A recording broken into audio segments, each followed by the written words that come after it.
ಶ್ರೀ ಗುರುಭ್ಯೋ ನಮಃ ಪರಮಗುರುಭ್ಯೋ ನಮಃ ಶ್ರೀಮದ್ ಆನಂದ ತೀರ್ಥ ಭಗವತ್ಪಾದಾಚಾರ್ಯೇಭ್ಯೋ ನಮೋ ನಮಃ. ಎಲ್ಲರಿಗೂ ನಮಸ್ಕಾರಗಳು.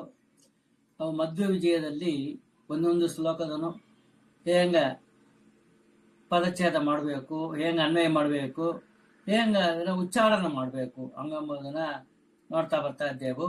ಇದು ಮೊದಲನೇ ಸರ್ಗದಲ್ಲಿ 10 ಶ್ಲೋಕಗಳಾಗಿದೆ. ಇವತ್ತು ಒಂದು 11ನೇ ಶ್ಲೋಕದಿಂದ ಆರಂಭಿಸೋತಾನೆ.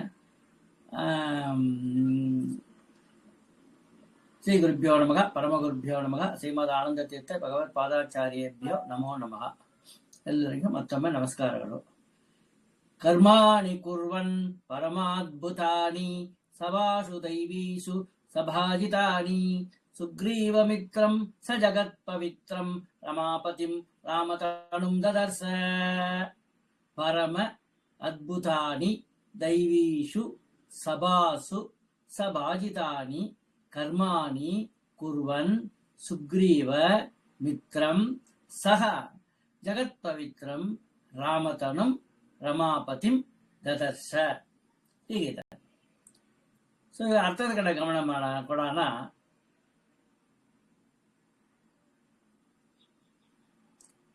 ಪರಮ ಅದ್ಭುತಾನಿ ಅತ್ಯಂತ ಆಶ್ಚರ್ಯಕರವಾದ, ದೈವೀಷು ದೇವತೆಗಳ ಸಂಬಂಧವಾದ, ಸಭಾಸು ಸಭೆಗಳಲ್ಲಿ, ಸಭಾಜಿತಾನಿ ಸನ್ಮಾನ ಮಾಡಲ್ಪಟ್ಟ, ಸಭಾಜಿತರ ಸಮ್ಯಕ್ ಬಾಜಿತಾನಿ ಸನ್ಮಾನ ಮಾಡಲ್ಪಟ್ಟ, ಕರ್ಮಾಣಿ ಕೆಲಸಗಳನ್ನು, ಕುರ್ವನ್ ಮಾಡುತ್ತಿರುವ, ಸುಗ್ರೀವ ಮಿತ್ರಂ ಸುಗ್ರೀವನ ಸ್ನೇಹಿತರಾದ ಮಿತ್ರನಾದ, ಸಹ ಆ ಹನುಮಂತ ದೇವರು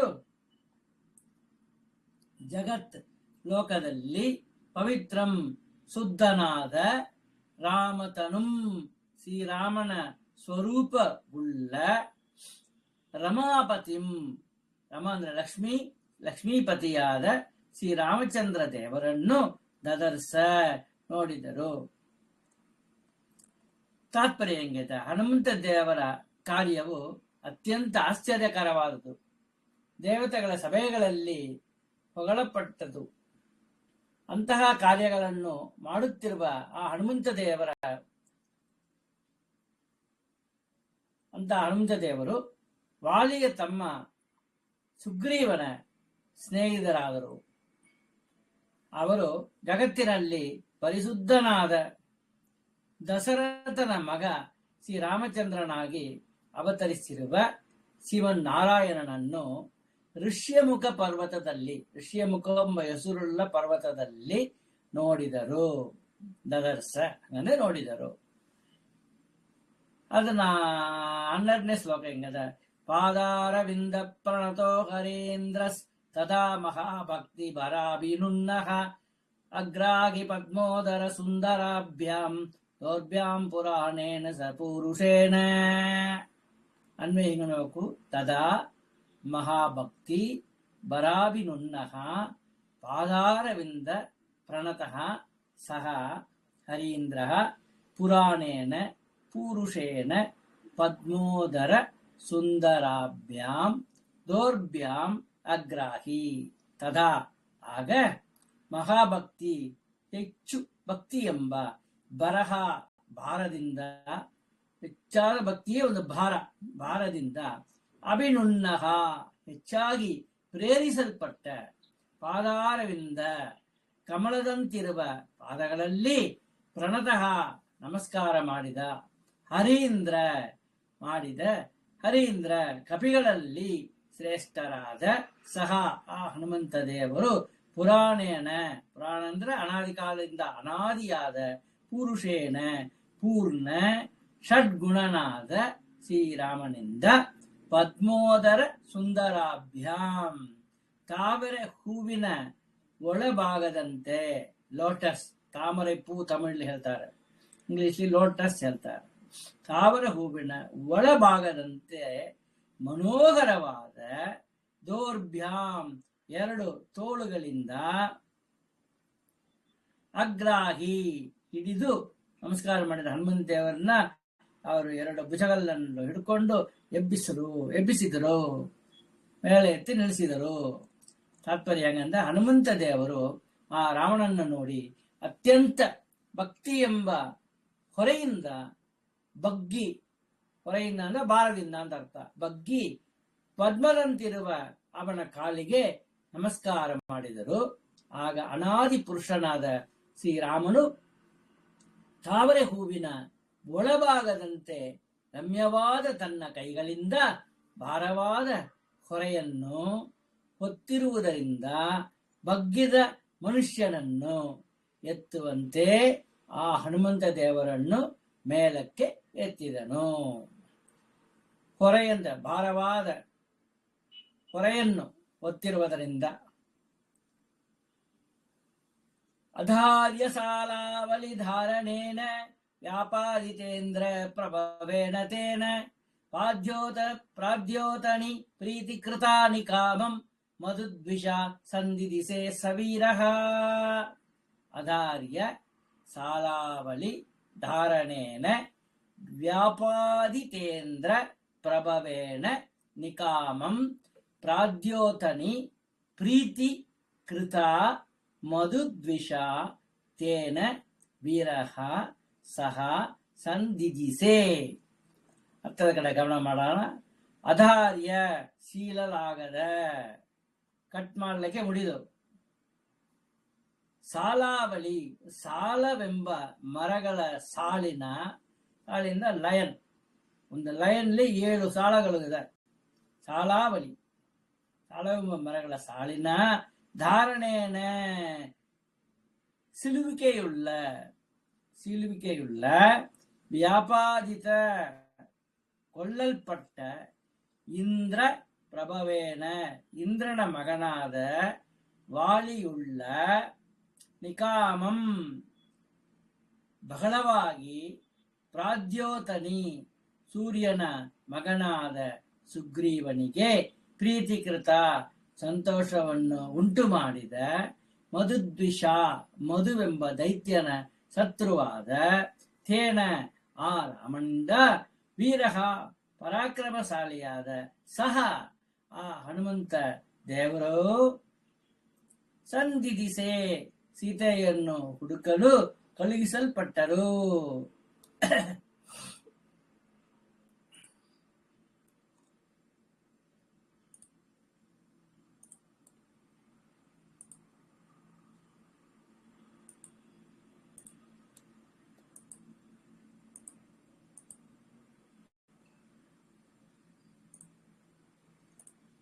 ಕಳುಹಿಸಲ್ಪಟ್ಟರು. ತಾತ್ಪರ್ಯ ಹೆಂಗಿದೆ? ಶ್ರೀರಾಮಚಂದ್ರನು ತನ್ನ ಬಲದ ವಿಷಯದಲ್ಲಿ ಸುಗ್ರೀವನಿಗೆ ನಂಬಿಕೆಯನ್ನು ಉಂಟು ಮಾಡಲು 7 ಸಾಲವೆಂಬ ಮರಗಳನ್ನು ಒಂದೇ ಬಾಣದಿಂದ ಕತ್ತರಿಸಿದರು. ಅನಂತರ ವಾಲಿಯನ್ನು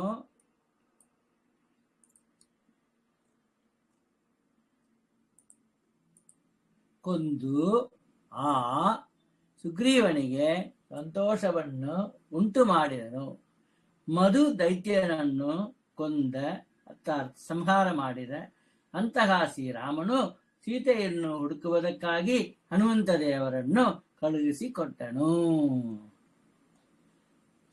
ಕರ್ಣಾಂತಮಾನೀಯ ಗುಣಗ್ರಹೀತ್ರ ರಾಮೇಣ ಮುಕ್ತೋ ರಣಕೋವಿದೇನ ಸ್ಫುರನ್ ಅಸೌ ವೈರಿ ಭಯಂಕರೋಭೂತ್ ಸತ್ಪಕ್ಷಪಾತಿ ಪ್ರದರೋ ಯಥಾಗ್ರಹ.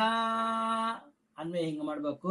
ಗುಣ ಗ್ರಹೀತ್ರ ರಣ ಕೋವಿದೇನ ರಾಮೇಣ ಕರ್ಣಾಂತಂ ಆನೀಯ ಮುಕ್ತಃ ಸ್ಫುರನ್ ಸತ್ಪಕ್ಷಪಾತಿ ಅಸೌ ಅಗ್ನೇಹ ಪ್ರದರಃ ಯಥಾ ವೈರಿ ಭಯಂಕರಃ ಅಭೂತ್.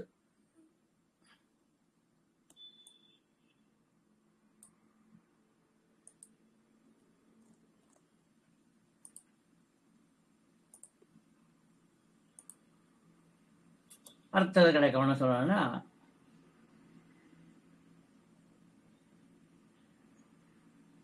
ಗುಣ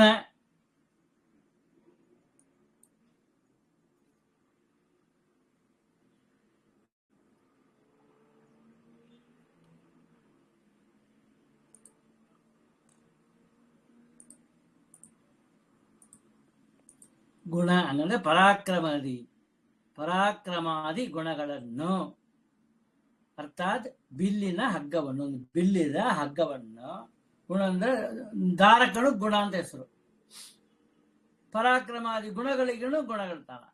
ಗ್ರಹೀತ್ರ ತಿಳಿದುಕೊಳ್ಳುವ, ಅರ್ಥಾತ್ ಇಲ್ಲಿ ಹಿಡಿದುಕೊಳ್ಳುವ, ಎರಡು ಪದವನ್ನು ಇದಕ್ಕೆ ಅನ್ವಯ ಮಾಡ್ಕೊಬೇಕು, ಅರ್ಥ ಮಾಡ್ಕೊಬೇಕು. ಗುಣ ಅಂದ್ರೆ ಪರಾಕ್ರಮಾದಿ ಗುಣಗಳನ್ನು, ಈಗ ಬಿಲ್ಲಿಲಿ ಬಂದು ಆ ಹಗ್ಗವನ್ನು ಸೆಳೆದು, ಗೃಹೀತ್ರ ಪರಾಕ್ರಮದ ಗುಣಗಳನ್ನು ತಿಳಿದುಕೊಳ್ಳುತ್ತಾ ಆ ಗುಣ ದಾರವನ್ನು ಹಿಡಿದುಕೊಳ್ಳುವ, ರಣ ಯುದ್ಧದಲ್ಲಿ, ಕೋವಿದೇನ ಕುಶಲನಾದ ಜ್ಞಾನಿ, ಅದು ಸಮರ್ಥರಾದ, ರಾಮೇಣ ಶ್ರೀರಾಮಚಂದ್ರನಿಂದ, ಕರ್ಣಾಂತಂ ಕಿವಿಯ ಸಮೀಪಕ್ಕೆ, ಆ ಜಾನ ಸೆಳೆದ್ರ, ಆ ದಾರವನ್ನ ಸೆಳೆದ್ರೆ ಕಿವಿ ಮುಟ್ಲಿ ಹಿಂಗ ಬರ್ತಾರೆ, ಬಿಲ್ಲಿ ನಿಲ್ಲಿಸಿದ್ದಾರೆ, ಹಿಂಗ ಸೆಳಿತಾರೆ, ಸೆಳೆದು ಹಿಂಗೆ ಬಿಟ್ರು ಆ ಬಾಣ ಹೋಗಿ ಎದಿರಿನ ಬಂದು ಎದರ್ಲಿ ನಿಂತರವಣ, ಈಗ ಕೆಟ್ಟವಣ ಇಲ್ಲ ದುರ್ಬುದ್ಧಿ ಉಳ್ಳವಣ, ಇಲ್ಲ ಅಂದ್ರೆ ಒಂದು ಯುದ್ಧದಲ್ಲಿ ಆಪೋಸಿಟ್ ಸೈಡ್ ಎದುರುಗಡೆ ಇರೋವಣ, ಅದು ಬಂದು ಕಿವಿಗೆ ಮುಟ್ಟು ಸೆಳೆದು ಬಿಟ್ರೆ ಅದು ಹೋಗಿ ಅಟ್ಯಾಕ್ ಮಾಡ್ತಾರೆ, ಸಂಹಾರ ಮಾಡ್ತಾರೆ. ಆಣಿಯ ಕರ್ಣಾಂತಂ ಕಿವಿಯ ಸಮೀಪಕ್ಕೆ, ಆಣಿಯ ಕರೆದು ಹಂಗಂದ್ರೆ ಹನುಮಂತ ದೇವರು ಕಿವಿಯ ಮುಖನ ಹತ್ತಿರ ತಮ್ಮಂದು ಕಿವಿಯಲ್ಲಿ ಹೇಳಿದರು ಅಂತ ಅರ್ಥ. ಇನ್ನೊಂದು ಆ ಗುಣ, ಅದನ್ನ ದಾರವನ್ನ ಎಳೆದು, ಮುಕ್ತಃ ಕಳುಹಿಸಲ್ಪಟ್ಟ, ಎರಡು ಅರ್ಥ. ಮುಕ್ತಃ ಕಳುಹಿಸಲ್ಪಟ್ಟ ಅಂದ್ರೆ ಕಿವಿಲಿ ಹೇಳಿ ಸೀತೆಯನ್ನ ಹುಡುಗಿನ ಬಾ ಹನುಮಂತ ಹಂಗಂತ ಹೇಳಿ ಕೊಟ್ಟು ಕಳಿಸಿರು. ಇನ್ನೂ ಒಂದು ಪದವಾಗಿ ಬಿಡಲ್ಪಟ್ಟ, ಸ್ಫುರನ್ ಪ್ರಕಾಶಿಸುವ, ಸತ್ಪಕ್ಷಪಾತಿ ಸಜ್ಜನರಲ್ಲಿ ಪ್ರೀತಿಯುಳ್ಳ, ಒಳ್ಳೆ ಹಕ್ಕಿಯ ರೆಕ್ಕೆಯಿಂದ ಗಮನವುಳ್ಳ, ಸಜ್ಜನರಲ್ಲಿ ಪ್ರೀತಿಯುಳ್ಳ ಒಂದು ಒಳ್ಳೆ ಹಕ್ಕಿಯ ರೆಕ್ಕೆಯಿಂದ, ಹನುಮಂತ ಹಾರ್ಗಿಂಡು ಹೋಗ್ತಾರೆ ಹಂಗ ವಾಯು ವೇಗದಲ್ಲಿ, ರೆಕ್ಕೆಯಿಂದ ಗಮನವುಳ್ಳ, ಗಮನ ಅಂದ್ರೆ ಹೋಗೋದು, ಹಾರ್ಗಿಂಡು ಹೋಗ್ತಾರ ಹಂಗ. ಅಸೌ ಈ ಹನುಮಂತ ದೇವರು ಅಗ್ರ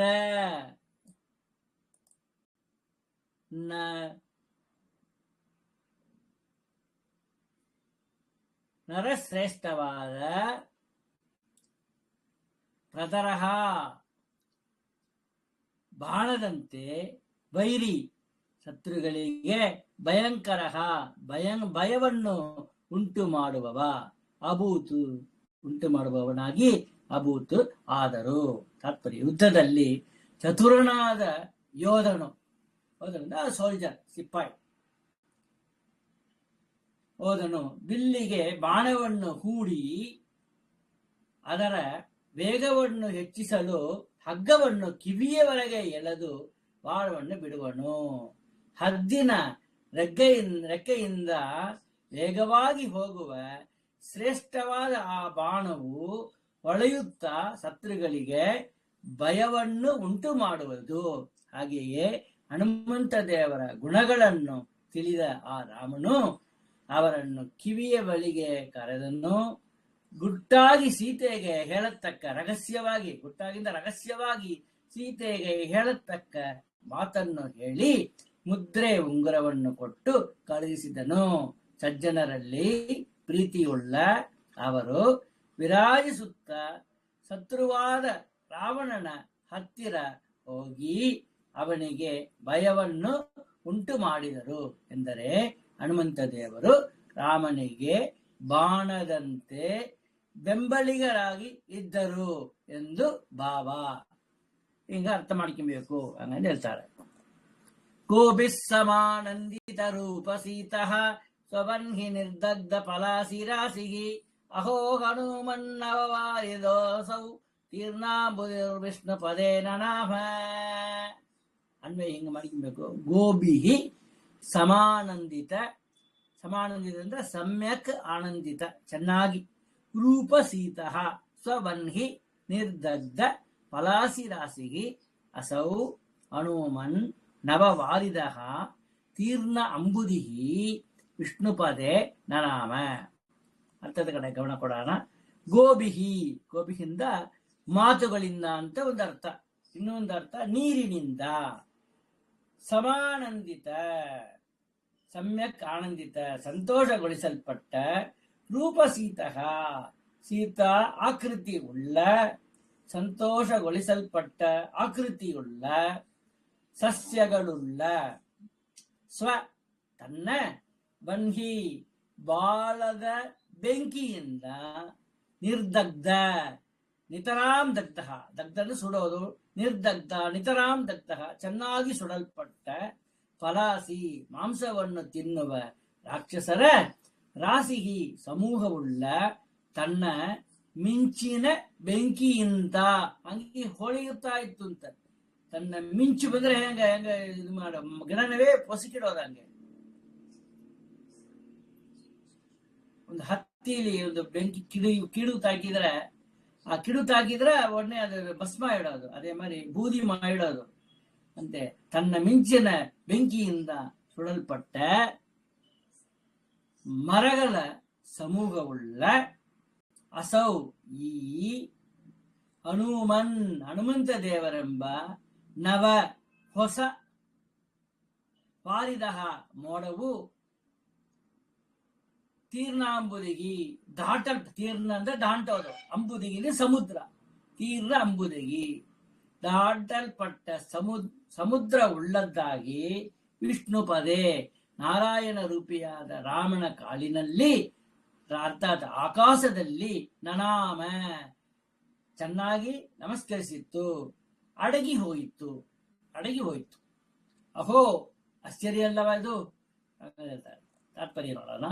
ನೀರಿನಿಂದ ತುಂಬಿದ ಮೋಡವು ನೀರನ್ನು ಸುರಿಸಿ ಹೊಳಗಳಲ್ಲಿ ಇರುವ ಸಸ್ಯಗಳನ್ನು ಸಂತೋಷಗೊಳಿಸುವುದು. ತನ್ನಲ್ಲಿರುವ ವಿದ್ಯುತ್ತಿನ, ತಮಿಳಿ ಮಿಣ್ಣ ಅಂತ ಹೇಳ್ತೇವೆ, ವಿದ್ಯುತ್ತಿನ ಎಲೆಕ್ಟ್ರಿಸಿಟಿಗನ ವಿದ್ಯುತ್ ಅಂತ ಹೆಸರು. ವಿದ್ಯುತ್ತಿನ ಬೆಂಕಿಯಿಂದ ಮರಗಳ ಸಮೂಹವನ್ನು ಸುಡುವುದು. ಗಾಳಿಯ ವೇಗದಿಂದ ಅವ್ರಿಗೆ ವಾಯುದೇವರದ್ದು ಹೆಸರು. ವಾಯು ಅಂದ್ರೆ ಗಾಳಿ. ಗಾಳಿಯ ವೇಗದಿಂದ ಸಮುದ್ರವನ್ನು ದಾಟಿ ಆಕಾಶದಲ್ಲಿ ಅಡಗಿ ಹೋಗುವುದು. ಆಕಾಶದಲ್ಲಿ ಕಣ್ಣಿಗೆ ಕಾಣಿಸಲ್ಲ, ಅಡಗಿ ಹೊಂಟೋದ್ರು. ಅಂತೆಯೇ ಹನುಮಂತ ದೇವರು ಮಾತುಗಳಿಂದ ಸೀತಾಕೃತಿಯನ್ನು ಸಂತೋಷಗೊಳಿಸಿದರು. ತಮ್ಮ ಬಾಲದ ಬೆಂಕಿಯಿಂದ ಲಂಕಾಪಟ್ಟಣವನ್ನು ಸುಡುವ ಮೂಲಕ ರಾಕ್ಷಸರನ್ನು ಸುಟ್ಟು ಬೂದಿ ಮಾಡಿದ್ರು. ಮರಳಿ ಸಮುದ್ರವನ್ನು ದಾಟಿ ಶ್ರೀರಾಮಚಂದ್ರನ ಪಾದಕ್ಕೆ ಎರಗಿದರು. ಇವರ ಕಾರ್ಯವು ಆಶ್ಚರ್ಯಕರವಾದುದು ಹಂಗಂತ ಹೇಳಿದ್ದಾರೆ. ಇಲ್ಲಿ 11ರಿಂದ 15 ಶ್ಲೋಕಗಳು ಮುಕ್ತಾಯ ಆಗಿದೆ. ಶ್ರೀ ಕೃಷ್ಣಾರ್ಪಣಮಸ್ತು. ಇನ್ನು ಒಂದು 5 ಶ್ಲೋಕಗಳೀಗ ಮುಂದಿನ ಹಂಚಿಕೆಯಲ್ಲಿ ಪದಾರ್ಥ ಹೇಳಿಬಿಟ್ಟು 1ರಿಂದ 20 ಶ್ಲೋಕ ಮುಟ್ಟನ್ನು ಇದು ಒಂದು ಛಲಾರಿ ಅಸ್ತಿಮಾಚ ಅವರು ಮಾಡಿದ ಒಂದು ವ್ಯಾಖ್ಯಾನ. ಅದರಲ್ಲಿ ಒಂದು ಸರಿಯಾದ ಪದಗಳು ಎಲ್ಲ ಕೊಟ್ಟಿದ್ದಾರೆ. ಆ ಅರ್ಥಗಳು ಕೂಡ ತುಂಬಾ ಚೆನ್ನಾಗಿ ಕೊಟ್ಟಿದ್ದಾರೆ. ಅದು ಕೂಡ ಒಂದು ಸ್ಯಾಂಪಲ್ ಬಂದು ನಿಮಗೆ ಒಂದು ಶ್ಲೋಕಕ್ಕೆ ಓದಿ ತೋರಿಸ್ತಾನೆ. ಅದು ತೋರಿಸಿಟ್ಟು ನಾ ಪಾರಾಯಣ ಹೆಂಗ ಮಾಡಬೇಕು ಎಂಬುದನ್ನ ಹೇಳ್ತಾನೆ. ಒಬ್ಬರೊಬ್ರು ಒಂದೊಂದು ಪುಸ್ತಕ ಇಟ್ಟಿದ್ದಾರೆ. ಒಂದೊಂದು ಪುಸ್ತಕದಲ್ಲಿ ಒಂದೊಂದು ಮಾದರಿ ಪ್ರಿಂಟ್ ಆಗಿದೆ. ಅಂದ್ರ ಪುಸ್ತಕ ಏನು ಪ್ರಿಂಟ್ ಆಗಿದೆಯೋ ಅದೇ ರೀತಿಯಲ್ಲಿ ಅಂದ್ರೆ ಉಚ್ಚಾಟನೆ ಮಾಡ್ತಾರೆ. ಅದಕ್ಕೋಸ್ಕರ ಆ ಟೈಮಿಂಗ್ ಡಿಫರೆನ್ಸ್ ಬರುತ್ತೆ, ಅದು ಸಿಂಕ್ರನೈಸ್ ಆಗೋದಿಲ್ಲ. ನಾ ಪಾರಾಯಣ ಮಾಡಿದೆವು, ತುಂಬಾ ಫಸ್ಟ್ ಕ್ಲಾಸ್ ಪಾರಾಯಣ ಮಾಡಿದ್ರು, ಸ್ಪಷ್ಟವಾಗಿ ಮಾಡಿದೆವು, ಚೆನ್ನಾಗಿ ಮಾಡಿದೆವು ಹಂಗಂದ್ರೆ ನಾವೇ ನಮಗೆ ಒಳ್ಳೆ ಸರ್ಟಿಫಿಕೇಟ್ ಕೊಟ್ಟು ಮಾಡಿಲ್ಲ. ಸುತ್ತಿ ಇರೋರು ಪಂಡಿತರು ಚೆನ್ನಾಗಿ ಹೇಳಿದ್ರಿಪ್ಪ ಹಂಗಂತ ಹೇಳ್ಬೇಕು. ನಾವು ಬಂದು ಪಾರಾಯಣ ಮಾಡಿದೆವು ಅಲ್ಲಿ ನೆನೆಸ್ಕೊಬೇಕು. ನಿಧಾನವಾಗಿ ಸ್ಪಷ್ಟವಾಗಿ ಎಲ್ಲ ನಿಧಾನವಾಗಿ ಸ್ಪಷ್ಟವಾಗಿ ಅಷ್ಟು ಜನ ಸೇರೋಂತೆಲ್ಲ ಹೇಳಕ್ಕೆ ಸಾಧ್ಯವೇ ಇಲ್ಲ. ಈ ಪಕ್ಕ ಹೋದ್ರೆ ಇದು ಈ ಪಕ್ಕ ತನಕ ಹೋಗೋದು ಧ್ವನಿ, ಅದು ಸಾಧ್ಯವೇ ಇಲ್ಲ. ಅದಕ್ಕೋಸ್ಕರ ಎಲ್ಲರೂ ಒಂದೇ ಪುಸ್ತಕನ ಫಾಲೋ ಮಾಡಿದ್ರೆ ತಾನೆ, ಒಂದೇ ಗುರುಗಳ ಹತ್ರ ಓದಿದ್ರೆ ತಾನೆ ಆ ಸಿಂಕ್ರನೈಸೇಷನ್ ಬೋದು ಕರೆಕ್ಟ್ ಆಗಿ ಆ ಸ್ಪಷ್ಟತೆ ಎಲ್ಲಿ ಏರ್ಸ್ಬೇಕು, ಎಲ್ಲಿ ಇಳಿಸಬೇಕು, ಎಷ್ಟು ಟೈಮಿಂಗ್ ಒಂದು ಪದಕನ್ನು ತಗೊಬೇಕು ಎಲ್ಲವೇ ನಾವು ಅರ್ಥ ಮಾಡಿಕೊಳ್ಳಕ್ಕೆ ಮುಡಿಯೋದು. ಅದೇ ರೀತಿಯಲ್ಲಿ ನಿಮಗೆ 20 ಶ್ಲೋಕಗಳು. ಈ 20ನೇ ಶ್ಲೋಕ ಅನುವಾದ ಮಾಡಿ ಮುಗಿಸಿದ ಮೇಲೆ 1 to 20 ನಾ ಹೇಳಿ ನಿಮಗೆ ಯೂಟ್ಯೂಬ್ಲಿ ಹಾಕ್ತಾನೆ. ಅದನ್ನ ಬಂದು ನೀವು ಕೇಳ್ರಿ. ಅಲ್ಲಿ ಕೇಳಿ ಕೇಳಿ ಕೇಳಿ ಎಲ್ಲರೂ ತಯಾರಿ ಮಾಡ್ಕೊಳ್ರಿ. ಪುಸ್ತಕ ಇಲ್ಲ ಹಂಗ ಬಾಯಿ ಪಾಠವ ಕಂಠಪಾಠವ ಹೇಳ್ಬೇಕು. ಅದು ತಾನೇ ಪಾರಾಯಣ. ಪಾರಾಯಣ ಅಂತ ಹೇಳಿದ್ರೆ ಕಂಠಪಾಠವಾಗಿ ಹೇಳ್ಬೇಕು. ಇನ್ನೊಬ್ಬರಿಗೆ ಕಂಠಪಾರಾಯಣ ನಿಮಗೆ ಆಯ್ತು ಅಂತ ಹೇಳಿದ್ರೆ ನೀವೇ ಶ್ಲೋಕವನ್ನ ಹೇಳಿ ಅದನ್ನ ಪದಚ್ಛೇದ ಮಾಡಿ ಅದಕ್ಕೆ ಅರ್ಥನೂ ಹೇಳುವ ಅಂತ. ಅದೇ ರೀತಿಯಲ್ಲಿ ಒಬ್ಬರೊಬ್ಬರು ಪಾರಾಯಣಕ್ಕೆ ಬರೋರನ್ನು ನಿಮ್ಮನ್ನ ನೀವು ತಯಾರಿ ಮಾಡ್ಕೊಂಡಿದ್ರಿ ಹಂಗಂದ್ರೆ ಆಗ ಸ್ಪಷ್ಟತೆ ಬರೋದು. ಅದು ಬಂದ ಮೇಲೆ ಊರೇ ನಿಮ್ಮನ್ನ ಹೊಗಳೋದು, ಊರೇ ನಿಮ್ಮನ್ನ ಸ್ಪಷ್ಟತೆನ ಬತ್ತಿ ಮಾತಾಡೋರು. ಎಲ್ಲಾ ಗ್ರೂಪ್ಲಿ ಹಾಕೋರು. ಈ ಗ್ರೂಪ್ ಬಂದ್ರಪ್ಪ ಫಸ್ಟ್ ಕ್ಲಾಸ್ ಹೇಳಿದ್ರು, ಏನು ಸ್ಪಷ್ಟತೆ, ಅಷ್ಟು ಪ್ರಮಾದವಾಗಿ ಹೇಳಿದ್ರು, ಚೆನ್ನಾಗಿ ಹೇಳಿದ್ರು, ಒಳ್ಳೆ ಸಿಂಕ್ರನೈಸೇಷನ್. ಅದೆಲ್ಲ ಬಂದು ದೊಡ್ಡ ದೊಡ್ಡ ಪಂಡಿತರು ನಮಗೆ ಬಂದು ಹೇಳಿ ನಮ್ಮನ್ನ ಗೌರವಪಡಿಸ್ಬೇಕು. ಅಂತ ರೀತಿಯಲ್ಲಿ ಒಬ್ರೊಬ್ರು ಪಾರಾಯಣ ಇರಬೇಕು. ಒಂದು ಪುಸ್ತಕ ಎಲ್ಲಾರು ಫಾಲೋ ಅಪ್ ಮಾಡಿರ್ತಾನೆ, ಆ ಟೈಮಿಂಗ್ ಕರೆಕ್ಟಾಗಿ ಮೇಂಟೈನ್ ಮಾಡ್ಲಿಕ್ಕೆ ಮುಡಿಯೋದು. ಅದಕ್ಕೋಸ್ಕರ ಚಾಲಾರಿ ನನ್ನ ಎಷ್ಟು ಬೇಗ ಆಗುತ್ತೋ ಅಷ್ಟು ಬೇಗ ಚಾಲಾರಿ ಪುಸ್ತಕ ಏನು ಕೊಟ್ಟಿದ್ದಾರೆಯೋ ಅದನ್ನ ಹಾಗೆ ನಿಮಗೆ ಬಂದು ಸಂಸ್ಕೃತದಲ್ಲಿ ಹಾಕಿ ಕೊಡ್ತಾನೆ. ಅದನ್ನ ವಿತ್ ನಂಬರಿಂಗ್ ತಮಿಳಿನೂ ಹಾಕಿ ಕೊಡ್ತಾನೆ. ಸಂಸ್ಕೃತವನ್ನು ಹಾಕಿ ವಿತ್ ನಂಬರಿಂಗ್ ತಮಿಳಿನ ಹಾಕಿ ಕೊಟ್ರೆ ಆವಾಗ ನಾ ಹೇಳೋದ್ರೆ ನೀವು ಶ್ರವಣ ಮಾಡ್ತಾ ಅದನ್ನ ಅಭ್ಯಾಸ ಮಾಡಿದ್ರಿ ಅಂತ ಹೇಳಿದ್ರೆ ಒಂದೂ ಬೇಡ. ಈ ಮೊದಲ 20 ಶ್ಲೋಕನ ನೀವು ಬಂದು ದಿನಾಲು 3 times ಹಾಕಿ ಕೇಳ್ರಿ. 20 days ಕೇಳ್ರಿ. 20 days ಆಯ್ತು ಅಂದ್ರೆ ನೀವು ಬಾಯಿ ಪಾಠವ ಅದನ್ನ ಹೇಳುವ ಅಂತ ನಾ ಗ್ಯಾರಂಟಿ. ಕೆಲವು 10 ದಿನದಲ್ಲೇ ಕೂಡ ಹೇಳುವ ಅಂದು. ಚಿಕ್ಕ ಚಿಕ್ಕ ಮಕ್ಕಳಾದ್ರೆ ನಮ್ಮ ಅಮ್ಮಗ ಯೂಟ್ಯೂಬ್ ಹಾಕಿದ್ದೆ ನಾನು. ಮಧ್ವ ವಿಜಯ ಮೊದಲನೇ ಸರ್ಕ ಬಂದು ದಂಡಿಯ ಶ್ಲೋಕಗಳು ಹೇಳ್ತಾನ, ಸ್ಪಷ್ಟವಾಗಿ ಹೇಳ್ತಾನ. ನನ್ನ ಮಗ ಬೇಕಾದ್ರೆ ನಾ ಸ್ಪಷ್ಟ ಅಂತ ಹೇಳೋದಿಲ್ಲ, ನೀವೇ ಕೇಳ್ರಿ. ಅದು ಕೇಳೋಂತಲೇ ನಿಮಗೆ ಬಂದು ಚೆನ್ನಾಗಿ ಈ ಕೂಸು ಹೇಗೆ ಇಷ್ಟು ಸ್ಪಷ್ಟವಾಗಿ ಪ್ರೊನೌನ್ಸ್ ಮಾಡ್ತಾರೆ ಹಂಗಂಬೋದು ನಿಮಗೆ ಒಂದು ಉತ್ಸಾಹ ಬರೋದು. ಇಷ್ಟು ಚಿಕ್ಕ ಕೂಸು ಹೇಳ್ತಾರೆ ನಾವು ಹೇಳ್ಬೇಕು ಹಂಗ ನಿಮಗೆ ಉತ್ಸಾಹ ಬರೋದು. ಉತ್ಸಾಹ ಬರಲಕ್ಕೋಸ್ಕರ ಅದನ್ನು ನಾವು ಯೂಟ್ಯೂಬ್ ಹಾಕಿದ್ವಿ, ಎಲ್ಲರನ್ನು ಹಂಚಿಕೊಂಡಾರ. ಅದರಿಂದ ಮುಂದಿನ ಹಂಚಿಕೆಯಲ್ಲಿ ಇನ್ನೊಂದು 5 ಶ್ಲೋಕ ಪದಚ್ಛೇದ ಮಾಡಿ ಅನ್ವಯ ಹೆಂಗ್ ಮಾಡಬೇಕು ಅಂತ ಅರ್ಥ ಹೇಳಿ ಅದಕ್ಕೆ ಆಮೇಲೆ 20 ಶ್ಲೋಕಗಳನ್ನು ನಾವು ನಿಮಗೆ ಯೂಟ್ಯೂಬ್ಲಿ ಹೇಳ್ತಾರೆ, ನಿಧಾನಕ್ಕೆ ಹೇಳ್ತಾನೆ. ಅದನ್ನ ನೀವು ಮತ್ತೆ ಕೇಳ್ರಿ. ನಡೀತಾ ಕೇಳ್ರಿ, ಓಡ್ತಾ ಕೇಳ್ರಿ, ಇಯರ್ಫೋನ್ ಹಾಕಿಂದ ಕೇಳ್ರಿ, ವಿಡಿಯೋ ನೋಡಿ ಕೇಳ್ರಿ, ಅರ್ಥ ಕೂಡ 1 ಸರ್ತಿ ಕೇಳ್ರಿ, 2 ಸರ್ತಿ ಅರ್ಥ ಕೂಡ ಕೇಳ್ರಿ, 5 ಸರ್ತಿ ಅರ್ಥ ಇಲ್ಲ ಹಂಗ ಬೋರಿ ಪಾರಾಯಣ ಕ್ರಮದಲ್ಲಿ ಹೇಳಿದ್ದನ್ನ ಮಾತ್ರ ಕೇಳ್ರಿ. 20 days you believe it or not, after 20 days ಹಂಗ ನೀವು ಹೇಳಿ ತೋರಿಸುವಿರಿ. ಪುಸ್ತಕ ಇಲ್ಲ ಹಂಗ ಕೈ ಕಟ್ಟಿಂದ ಹೇಳಿವ್ರಿ ಭಕ್ತಿಯಿಂದ, ಇಲ್ಲಂದ್ರೆ ಕೈ ಬದ್ಧಾಂಜಲಿ ಮಾಡಿಕೊಂಡು ನೀವು ಹೇಳುವರಿ. ಕಾಂತಾಯ ಕಲ್ಯಾಣ ಗುಣೈ ಕದಾಮ್ನೇ ನವದ್ಯುನಾಥ ಪ್ರತಿಮ ಪ್ರಭಾಯ ನಾರಾಯಣಾಯ ಕೆಲ ಕಾರಣಾಯ ಶ್ರೀ ಪ್ರಾಣನಾಥಾಯ ನಮಸ್ಕರೋಮಿ. ಅನಾಕುಲಂ ಗೋಕುಲಮುಲ್ಲಲಾಸ ಯತ್ಪಾಲಿತಂ ನಿತ್ಯಮನಾವಿಲಾತ್ಮ ತಸ್ಮೈ ನಮೋ ನೀರಜನೀಲಭಾಸೆ ಕೃಷ್ಣಾಯ ಕೃಷ್ಣಾರಮಣ ಪ್ರಿಯಾಯ.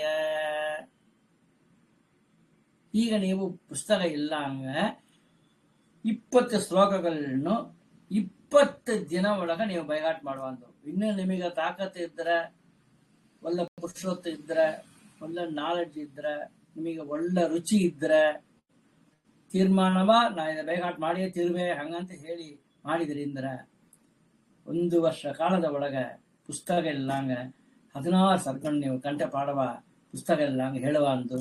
ಅದಕ್ಕೆ ನಾ ಗ್ಯಾರಂಟಿ. ಆದ್ರೆ ಮತ್ತೆ ಕೇಳಬೇಕು, ದಿನಾಲು ಕೇಳಬೇಕು. ಊಟ ಮಾಡೋದೆಲ್ಲ ಹಾಕಿ ಕೇಳ್ರಿ. ಊಟ ಮಾಡ್ತಾ ಗೋವಿಂದ ಗೋವಿಂದ ಗೋವಿಂದ ಹೇಳ್ತಾ ನಾವು ಊಟ ಮಾಡಬೇಕು ಅಂತ ಶಾಸ್ತ್ರದಲ್ಲಿ ಹೇಳಿದೆ. ಬುರಿದ ಮಾತಾಡಿದ್ರೆ ಆಯ್ಸ್ ಕಮ್ಮಿ ಅಂತ. ಗೋವಿಂದ ಅಂತ ಹೇಳಿದರೆ ಗೋವಿಂದ ಗೋವಿಂದ ತಿರುಪತಿ ಹೇಳ್ತಾರೆ, ಅಂತ ಮಾರಿಲ್ಲ.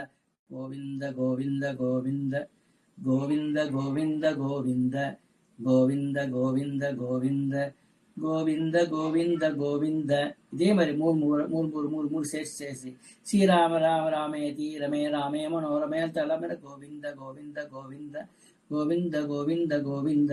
ಇದೇ ರೀತಿಯಲ್ಲಿ ಗೋವಿಂದ ಗೋವಿಂದ ಗೋವಿಂದ ಅಂತ ಹೇಳ್ತಾ ಒಂದು ತುತ್ತರ ಬಾಯಿಗೆ ಹಾಕಿನ್ರಿ, ಜೀರ್ಣ ಇಡೋದು ಚೆನ್ನಾಗಿ. ಇದೇ ರೀತಿಯಲ್ಲಿ ಎಲ್ಲರೂ ಊಟ ಮಾಡುವಂತಲ್ಲ, ಊಟ ಮಾಡಿದ್ದೇವೆ ಹಂಗಂತ ಹೇಳಿದ್ರೆ ಆಗಾರ ಒಳ್ಳೆ ಪುಷ್ಟಿಯನ್ನು ಕೊಡ್ತಾರೆ ನಮ್ಮ ದೇಹದಲ್ಲಿ, ಒಳ್ಳೆ ಮನನ ಶಕ್ತಿಯನ್ನು ಕೊಡ್ತಾರೆ. ಯಾಕೆ ಸಂಸ್ಕೃತ ಓದಬೇಕು, ತಮಿಳಿ ಓದ್ಬೇಡ್ರಿ ಹಂಗಂತ ನಾನು ಕೂಗಾಡ್ತಾಳೆ ಇದ್ದನೆ. ಇವನಿಗೆ ಸಂಸ್ಕೃತ ತಿಳಿಯೋದುಂಬೋಕೋಸ ಇವ ಒಂದು ತನ್ನ ಪತ್ತಿ ಹೆಚ್ಚ ಮಾತಾಡ್ತಾನ, ಸಂಸ್ಕೃತ ತಾನೆಯಾ ಮತ್ತೊಂದೆಲ್ಲ ಮನುಷ್ಯರಲ್ಲವ ಸಂಸ್ಕೃತ ತಿಳಿದ, ಹಿಂಗೆಲ್ಲ ನನ್ನ ಮೇಲೆ ಹೇಳ್ತಾರೆ, ದೂರ ಮಾಡ್ತಾರೆ ನನ್ನ ಮೇಲೆ. ಕಲ್ಲು ತುಗಿ ಹೊಡಿಲ್ಲ ನಂಗೆ ಅಷ್ಟನ ಕೆಲಸ. ಸಂಸ್ಕೃತ ಓದಿದ್ರೆ ಆ ಬ್ರೈನ್ ಸಿಸ್ಟಮ್ ಒಂದು ಚೆನ್ನಾಗಿ ಆಕ್ಟಿವೇಟ್ ಆಗುತ್ತೆ, ಮೆಮೊರಿ ಕೆಪಾಸಿಟಿ ಇನ್ಕ್ರೀಸ್ ಆಗುತ್ತೆ, ಬೈಗಾಟ್ ಮಾಡೋ ಕೆಪಾಸಿಟಿ ಇನ್ಕ್ರೀಸ್ ಆಗುತ್ತೆ ಹಂಗೆಂಬುದನ್ನ ಫಾರಿನ್ಲಿ ರಿಸರ್ಚ್ ಮಾಡಿ ಹಾಕಿದ್ದಾರೆ. ಅದನ್ನು ಕೂಡ ನಮ್ಮ ಗ್ರೂಪ್ಲಿ ನಾನು ಹಂಚಿಕೊಂಡಿದ್ದೆ. ಎಷ್ಟು ಜನ ಅದು ನೋಡಿದ್ರು ನಂಗೆ ತಿಳಿಯಲ್ಲ, ನಂಗೆ ಅಷ್ಟು ಪವರ್ ಉಂಟ ಸಂಸ್ಕೃತದಲ್ಲಿ ಆ ಉಚ್ಚಾರಣ ಮಾಡಿದ್ರಿ. ಹಂಗಂದ್ರೆ ತಮಿಳ್ಲಿ ಬರ್ಕೊಂಡು ಉಚ್ಚಾರ ಮಾಡೋನಿಲ್ಲ, ತಮಿಳ್ಲಿ ಭಾಕಂ ಪಾಕಂ ವ್ಯತ್ಯಾಸ ಇಲ್ಲ.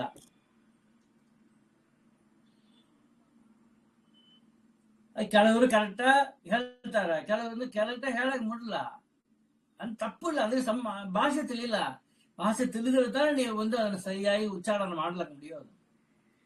ಅದಕ್ಕೋಸ್ಕರ ದಯಮಾಡಿ ಯಾರು ತಪ್ಪು ತಿಳ್ತಿಲ್ಲ. ಹಂಗ ನಾ ಸಂಸ್ಕೃತ ತಿಳಿಯೋದಕ್ಕೋಸ್ಕರ ಹೆಮ್ಮೆ ಪಟ್ಟೋ ಗರ್ವ ಪಟ್ಟೋ ಇದೆಲ್ಲ ಹೇಳಲ್ಲ. ನೀವು ಉದ್ಧಾರ ಆಗ್ಬೇಕು. ನೀವು ಮಾಡೋ ಪಾರಾಯಣದ ಪೂರ್ಣ ಫಲ ನಿಮಗೆ ಸಿಕ್ಕಬೇಕು.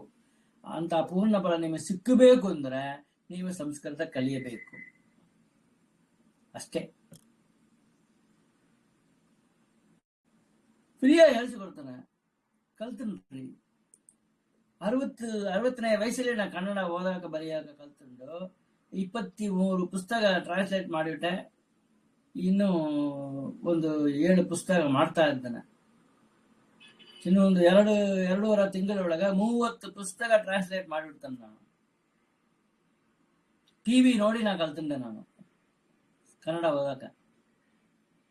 ಅದಕ್ಕೋಸ್ಕರ ಮನಸ್ಸಿದ್ರೆ ಮಾರ್ಗ ಇದ್ದೇ ಇರುತ್ತೆ. ಎಲ್ಲರೂ ಮನಸ್ಸಿಡ್ರಿ, ಪರಮಾತ್ಮಲ್ಲಿ ಪ್ರಾರ್ಥನೆ ಮಾಡ್ಕೊಳ್ರಿ, ಪರಮಾತ್ಮ ನಂಗೆ ಸಂಸ್ಕೃತ ಭಾಷೆ ಚೆನ್ನಾಗಿ ಬರಂಗ ಮಾಡು ಹಂಗಂತ ಪ್ರಾರ್ಥನೆ ಮಾಡಿ. ಸಿಂಪಲ್. 1 ತಿಂಗಳೊಳಗೆ ನೀವು ಅಕ್ಷರ ಫುಲ್ಲ ಕಲ್ತುಂಬ ಅಂದು. ನಾವು ಕನ್ನಡ ಮಾತಾಡ್ತೇವು, ಇಲ್ಲ ಮರಾಠಿ ಮಾತಾಡ್ತೇವು, ಇದರಲ್ಲಿಲ್ಲ ಎಲ್ಲ ವ್ಯತ್ಯಾಸಗಳಿದೆ. ತಮಿಳಿದ ವ್ಯತ್ಯಾಸ ಇಲ್ಲ. ಕನ್ನಡ ಮರಾಠಿ ಎರಡ್ಲಿನೂ 4 ಕಾಕ ಗ ಗ ಚ ಚ ಚ ಜ ಜ ಜ ಜ್ಞ ಟಾಟ ಡಾಡ ನ ಪಾಪ ಬಾಬ ಮ ತಾತ ದಾದ ನ ಪಾಪ ಬಾಬ ಮ ಯಾರ ಲಾವ ಎಲ್ಲದಕ್ಕೂ 4 ಕಾ ವರ್ಗ ಚ ವರ್ಗ ಕಚಟ ಟ ವರ್ಗ ಥ ವರ್ಗ ಪ ವರ್ಗ ಕಚಟ ತಪ ರ. ತಮಿಳಿಗಳು ವೈದ್ಯವು ಕಚಟ ತಪರ ಅಂತ ಹೇಳ್ತಾರೆ. ಕಾ ವರ್ಗ ಚ ವರ್ಗ ಠ ವರ್ಗ ಥ ವರ್ಗ ಮ ವರ್ಗ. 5 25 ಬಂದಿರ್ತದೆ. ಅವಶ್ಯ ಎಲ್ಲರೂ ಪ್ರಯತ್ನ ಮಾಡ್ರಿ.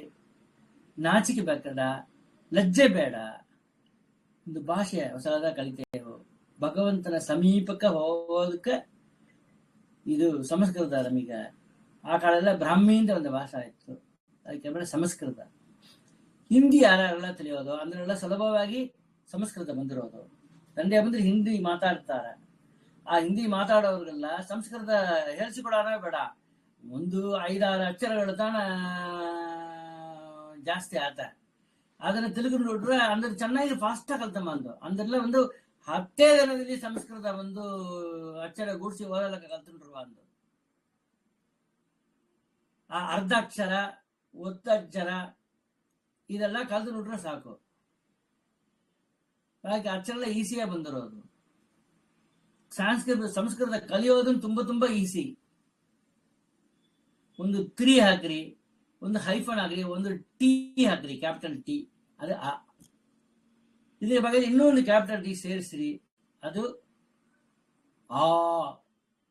ಒಂದು ಎಸ್ ಹಾಕ್ರಿ, ಅದು ಇ. ಎಸ್ ಮೇಲೆ ಒಂದು ಕೊಂಬು ಹಾಕ್ರಿ, ಅದು ಈ. ನಂಬರ್ 3 ಹಾಕ್ರಿ ಉ. ಆ 3 ಒಳಗೆ ಒಂದು ಬಾಳ ಹಾಕ್ರಿ, ಕೊಂಡಿ ಊ. ಆಯ್ತಾ? 6 ಅಕ್ಷರ ಇವಾಗ ಹೇಳ್ಸಿಕೊಟ್ಟೆ, ಕಲ್ತನ್ರಿ. ಅಷ್ಟ ಏನ್ ಕಷ್ಟ? ಒಂದೊಂದು ಪಾಠದಲ್ಲಿ ಇಷ್ಟು 6 ಅಕ್ಷರ ಹೇಳ್ಸಿದ್ರ ಕೂಡ ಬಾರದೇ ತೋರಿಸ್ತೇನೆ ನಾನು. ಹೊರಗೆ ಚಾರ್ಟ್ ನಿಮಗೆ ಕೊಟ್ಟು ಕಳಿಸ್ತೇನೆ. ತುಂಬಾ ಫಾಸ್ಟ್ ಆಗಿ ಕಲ್ತು ಬಂದು ಪ್ರಯತ್ನ ಮಾಡ್ರಿ. ನೀವು ತಾನು ಪ್ರಯತ್ನ ಮಾಡ್ಬೇಕು. ಇನ್ನೊಬ್ಬರು ಹೇಳಿ ಅವ್ರಿಗೋಸ್ಕರ ನೀವು ಮಾಡಬಾರದು. ನಾನು ಸ್ಪಷ್ಟವಾಗಿ ಹೇಳಬೇಕು ಈ ಮಂತ್ರವನ್ನ, ಈ ಶ್ಲೋಕವನ್ನ ಹೇಳಬೇಕು, ಈ ಮಂತ್ರವನ್ನ ಸ್ಪಷ್ಟವಾಗಿ ಜಪ ಮಾಡಬೇಕು. ಹಂಗಂತ ನೀವು ದೇವರಲ್ಲಿ ಪ್ರಾರ್ಥನೆ ಮಾಡ್ಕೊಂಡ್ರಿ, ದೇವರಲ್ಲಿ ಶರಣಾಗತಿ ಹೊಂದ್ರಿ. ಅವನೇ ನಿಮಗೆ ಒಂದು ಒಳ್ಳೆ ಶಿಕ್ಷಕರನ್ನ ಕಲಿಸುವ, ಗುರುವನ್ನ ಕಲಿಸುವ.